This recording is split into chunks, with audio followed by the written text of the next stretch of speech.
Hello everyone, this is Mike from Budget Tech Reviews here, and today is the first review video of the Alcatel One Touch Evolve by T-Mobile.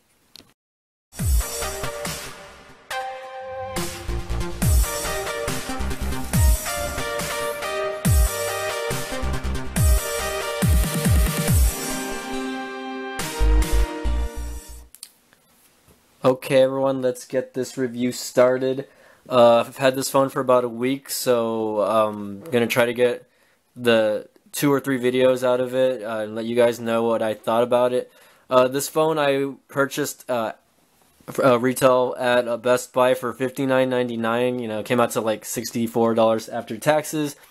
Apparently you can get this phone cheaper depending on where you get it. I had someone comment saying that this phone they got it at Target for like 39 bucks or something like that. So, I mean, power to you if you can get this phone cheaper.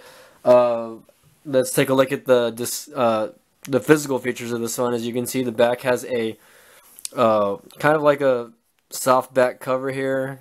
Has the 5 megapixel camera, no flash. Speaker grill is right here. You got the label One Touch in the back by T-Mobile. This is they're prepaid.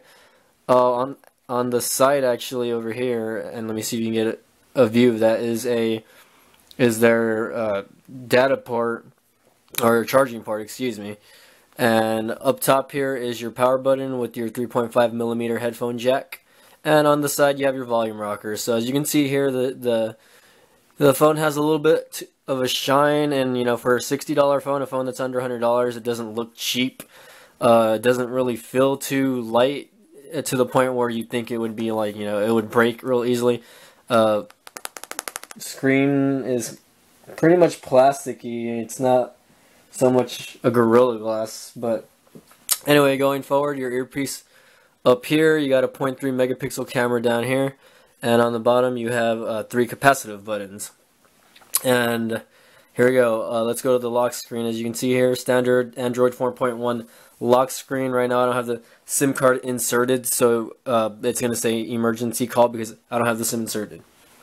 Now let's get this unlocked here. Hold on, let me do that again. There's no shortcut to camera feature, so not an expensive phone to not want to root. If you guys are into rooting phones and customization, this would be a great phone. It's 1:01 a.m. My time, so you know, don't freak out. You know, I'm a night owl. This phone has a 4-inch touchscreen. It's 480 by 800, so not an HD display, but the display is actually really nice. And I don't know if my camera can actually get how nice this screen is, but it's not a bad looking screen to any stretch of the imagination. It's got 233 ppi, which is pixels per inch, and it's very solid. You can't really see any pixels or anything on the screen. It seems to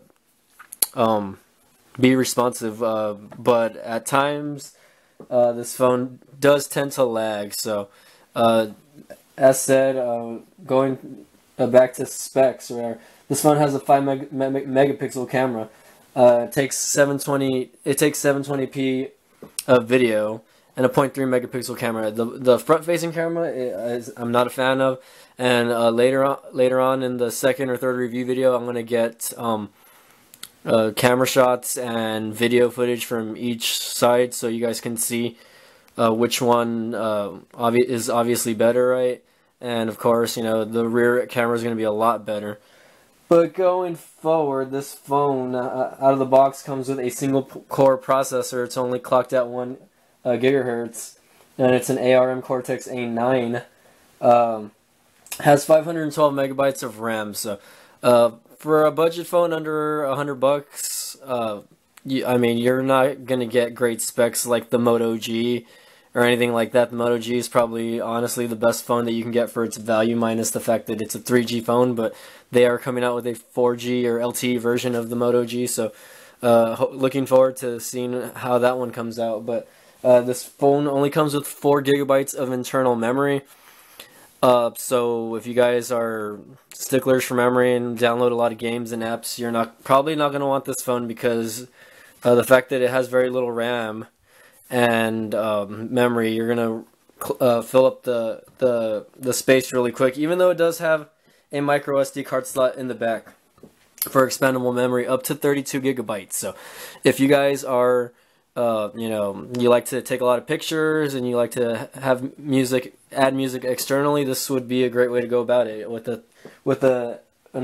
SD card, an external SD card. So going forward here, this phone has a 1400 milliamp battery, and according to stats, it's going to give you about 13 hours of in-call usage and 16 days on standby apparently. And I've used it a couple times, and I've put my SIM card in, and battery life is actually really good. It's not too bad. I have no complaints about the battery so far about this phone. Right now it's been on standby time actually. Let's take a look. As you can see here, I scroll down and it has toggles that I didn't add. That's actually a phone that comes with the phone. So let's go to the battery statistics really quick and let's take a look at that. And here we go. Where is my battery display? Right now it's been, well, according to this, it's been on only 12 minutes, and I think it has like an auto shut off function, but I had this phone on for the past like 3 days, and right now it's at 55% not charging, but and I'm guessing it has an auto shut off function because I haven't touched it. But yeah, battery life, it's not bad, but you know, it's not great either. 1400 milliamp. If you're going to be texting or on Facebook for hours, you're probably going to have to charge it once or twice throughout the day. So this phone's a 3G phone, runs off T-Mobile's HSPA Plus network, I want to say. I haven't had any issues as far as the network goes. I always get great service with T-Mobile, so no complaints about that. I will run a speed test and quadrant standard test in the next video, so you guys can take a look to see like how great the speed test on it and whatnot is, how good the network is for a 3G phone. And let's take a look. Has Bluetooth 4.0 as well, and other features include haptic feedback. If you guys know what haptic feedback is, it's when the phone vibrates when you basically swipe or make gestures. So like, let's say that I press the home button right there, the phone vibrates, especially when you're using the keyboard. When you're typing out something, the screen will vibrate a little bit, and of course you can change that in settings. If you want to save battery life, you can turn that off. Let's just take a look at the installed apps before we go here, okay? Now and that'll be the end of my first review video. Of course, you know, out of the box, this phone doesn't really come with a lot of bloatware, for a prepaid phone at least, by T-Mobile. It comes with a calculator, your calendar, your basic camera app. Came with Chrome already installed. Gives you a clock, that way you can set your alarms. There's your downloads, and it shows you your downloads, what apps I've downloaded so far, and apparently I have no downloads, so let's see. I guess that was the wrong one. But anyways, has your email app, so you can sync your Hotmail, your Gmail, your Yahoo accounts, etc. Facebook also. It's got a file manager. It comes with a gallery for your camera.